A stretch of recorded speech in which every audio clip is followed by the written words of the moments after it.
কোনো মতে নিজেকে সামলে ধীরে ধীরে পিছনে ঘুরে তাকালাম, কিন্তু কিন্তু কেউ নেই। চপে কামড়ের দাগ স্পষ্ট, ঠোঙাটা পড়ে আছে, বুকের ভেতরটা যেন কেউ মুচড়ে দিল।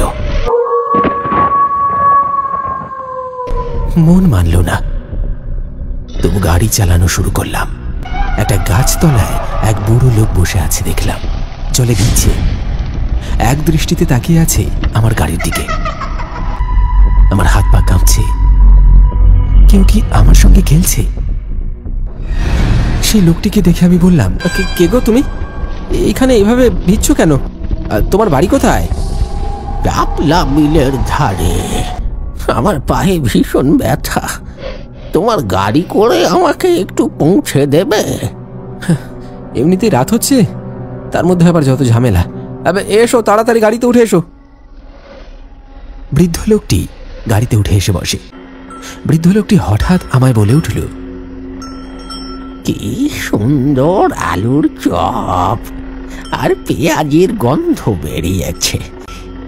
চপ আর পেঁয়াজি আছে, আমার মেয়ে খেতে চেয়েছে, তাই বাড়ির জন্য নিয়ে যাচ্ছি।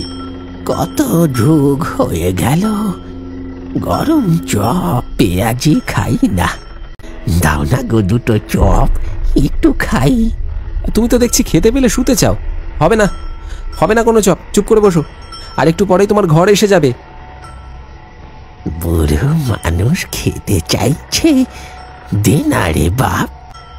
আমি আমার নিজের মতো এগিয়ে যাচ্ছিলাম, মাঠের একেবারে শেষ প্রান্তে এসে পড়েছি। তখন আবার শুনতে পেলাম কচুর মচুর করে কিছু খাবার শব্দ।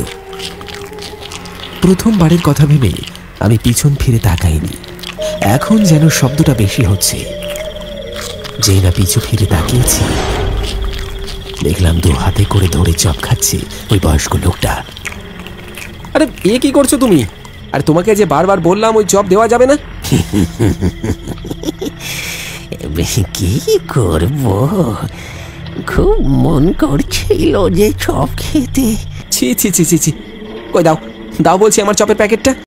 না, দেব না, আমি সব চপগুলো খাবো, খুব ভালো খেতে। কি দেবে না?